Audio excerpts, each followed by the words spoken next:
Bitcoin peut-il devenir le prochain étalon monétaire? Dans cet épisode de Bloc à Bloc, on met de côté les certitudes et les prédictions. On s'attarde sur le fond, la crise des repères monétaires, la défiance envers les institutions et l'émergence d'un protocole qui propose autre chose. Non pas comme une solution clé en main, mais comme une proposition ouverte. Bitcoin n'est pas présenté ici comme un simple outil spéculatif, mais comme une technologie porteuse d'une mission, permettre une nouvelle forme de stabilité.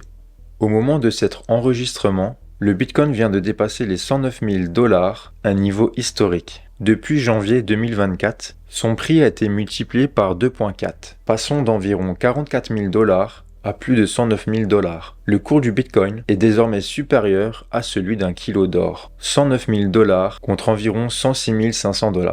Mais au lieu de se concentrer sur les causes immédiates, comme les ETF, que j'ai déjà traité dans l'épisode 5 sur la mutation du marché crypto, c'est peut-être un moteur plus profond qu'il faut regarder, le déséquilibre. Car en économie, le déséquilibre n'est pas un accident, c'est souvent le moteur même du changement. Et aujourd'hui, le plus critique pourrait bien être celui-là, le fossé grandissant entre les dépenses et les ressources des États.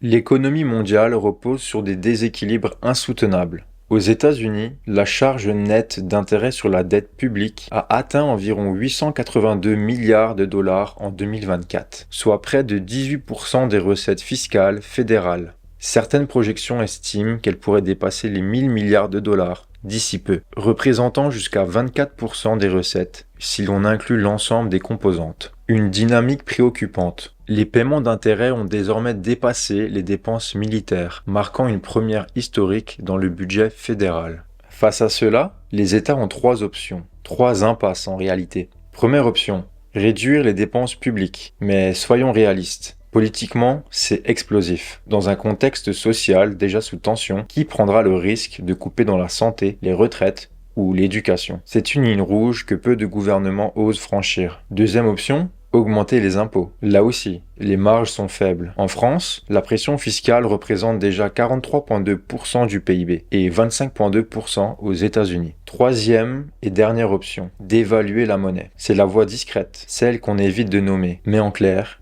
cela signifie laisser filer l'inflation. Et c'est là que le malentendu commence. Parce que l'inflation, ce n'est pas seulement une hausse des prix au supermarché. L'inflation détruit le lien entre effort et valeur, ce qui brise le contrat social de l'échange. Même les banques centrales ont progressivement ajusté leur lecture de la stabilité monétaire. La Banque centrale européenne, à sa création, avait un mandat clair. Assurer la stabilité des prix, entendu comme la préservation du pouvoir d'achat, sans référence explicite à une inflation idéale. Mais en 2003, la Banque centrale européenne a redéfini cette stabilité comme une inflation inférieure mais proche de 2%. Puis en 2021, elle a franchi une nouvelle étape, en adoptant un objectif symétrique de 2% par an, tolérant temporairement des dépassements comme des sous-performances. Autrement dit, une érosion programmée du pouvoir d'achat est désormais intégrée dans le modèle. Ce n'est pas une dérive cachée, mais une évolution assumée. Dans un monde surendetté, la stabilité monétaire absolue n'est plus la priorité. Cette nouvelle tolérance à l'érosion monétaire s'accompagne d'un autre glissement, plus discret. La manière même dont on mesure l'inflation a évolué. Les indices d'inflation officiels, comme le CPI, Consumer Price Index, aux États-Unis, ou l'IPCH, indice des prix à la consommation harmonisé en Europe, sont conçus pour refléter l'évolution moyenne des prix d'un panier de biens et services. Cependant, leur méthodologie inclut certains ajustements qui peuvent créer un écart entre l'inflation mesurée et celle ressentie par les ménages. Par exemple, le biais de substitution. Lorsque le prix d'un produit augmente, les consommateurs ont tendance à se tourner vers des alternatives moins coûteuses. Le CPI intègre cette réalité en utilisant une moyenne géométrique pour refléter ces changements de comportement. Ainsi, si le prix du bœuf augmente significativement, le modèle suppose que les consommateurs achèteront davantage de poulet, ce qui peut atténuer l'impact de la hausse des prix sur l'indice global. Un autre ajustement concerne le logement. Plutôt que de prendre en compte directement les prix d'achat des logements, le CPI utilise le concept de loyer équivalent pour estimer le coût de la propriété. Cette approche peut parfois sous-estimer l'impact des fluctuations rapides des prix de l'immobilier sur le coût de la vie. Ces méthodologies ne sont pas erronées en soi, elles visent à capturer une image plus stable et représentative de l'inflation. Cependant, elles peuvent conduire à une perception différente de l'inflation par rapport à l'expérience quotidienne des consommateurs, notamment ce qui concerne des postes de dépenses essentiels comme l'alimentation, l'énergie ou le logement.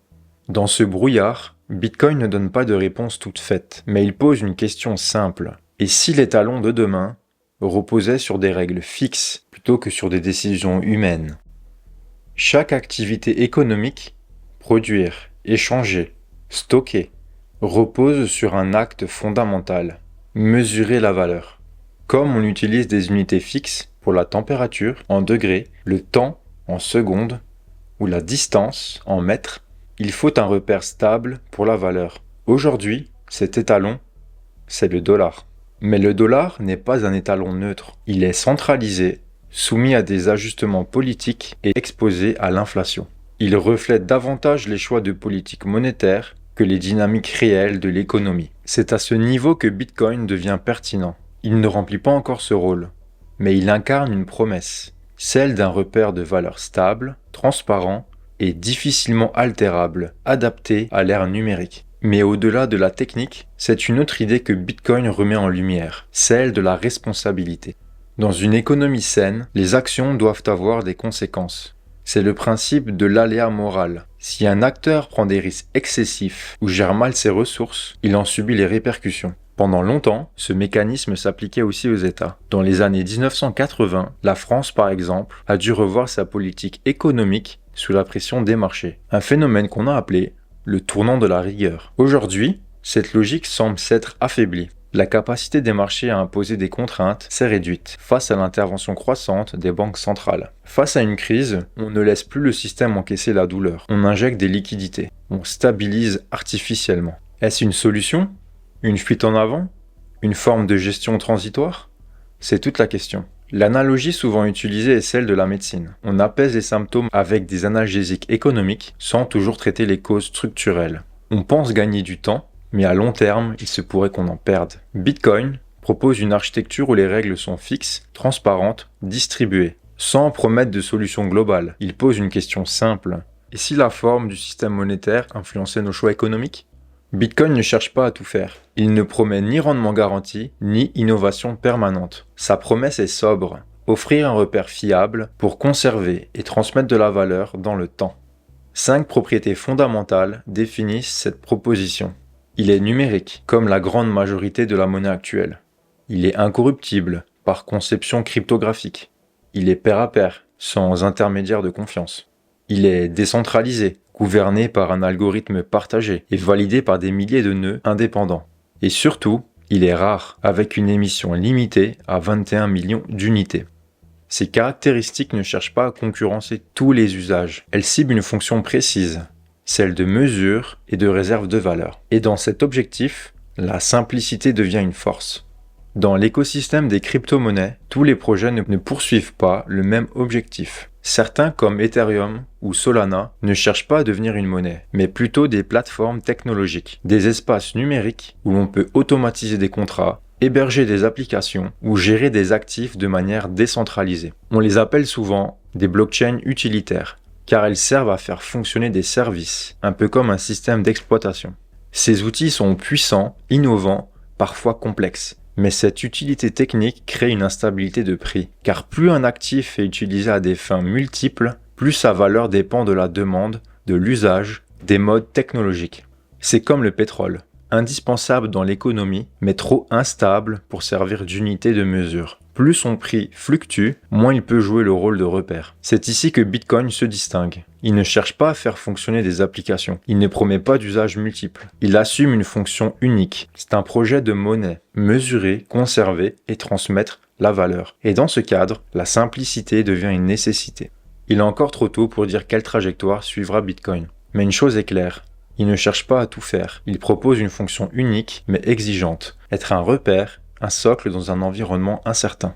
Jusqu'à présent, la trajectoire de Bitcoin a été rythmée par des cycles de croissance liés à un mécanisme prévisible, le halving. Tous les 4 ans environ, le nombre de Bitcoin créés à chaque bloc est divisé par 2, réduisant progressivement le rythme d'émission. Ce processus se poursuivra jusqu'à ce que l'offre maximale de 21 millions de bitcoins soit atteinte, aux alentours de l'année 2140.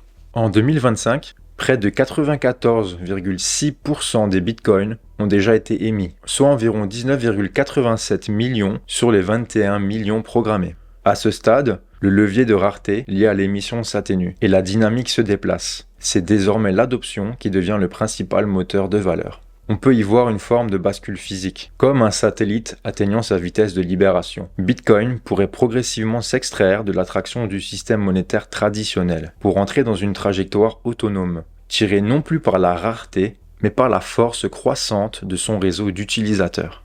Cette transition repose sur une dynamique bien connue. Plus un réseau compte d'utilisateurs, plus il devient utile et donc précieux. C'est la loi de Metcalfe. La valeur d'un réseau croît exponentiellement avec le nombre de ses participants. Chaque nouveau détenteur, chaque entreprise, chaque État qui se connecte au protocole renforce sa robustesse. C'est une boucle de rétroaction positive. L'usage nourrit l'adoption, qui nourrit la valeur. L'histoire des innovations suit souvent une courbe en S, lente au départ, puis soudaine. Nous sommes peut-être au moment où le Bitcoin passe du cercle des pionniers à celui de la majorité précoce, ou de la majorité précoce à une adoption plus généralisée. Comme pour l'électricité ou Internet, la phase d'évidence n'arrive qu'après des années d'incompréhension. Et ce moment charnière peut être difficile à percevoir, car notre cerveau pense en ligne droite, alors que la croissance d'un réseau est exponentielle. On ne sait pas encore si Bitcoin deviendra l'étalon monétaire du XXIe siècle. Mais ce qu'il met en lumière, c'est une tension profonde dans notre rapport à la valeur, à la mesure, à la confiance. Il ne propose pas de miracle, il ne dessine pas un avenir parfait. Il esquisse simplement une autre architecture, une forme de sobriété algorithmique face à l'hypercomplexité monétaire. Et dans un monde en quête de repères, il peut être utile de prêter attention à ce qui ne promet pas tout, mais ce qui persiste, ce qui tient, bloc à bloc.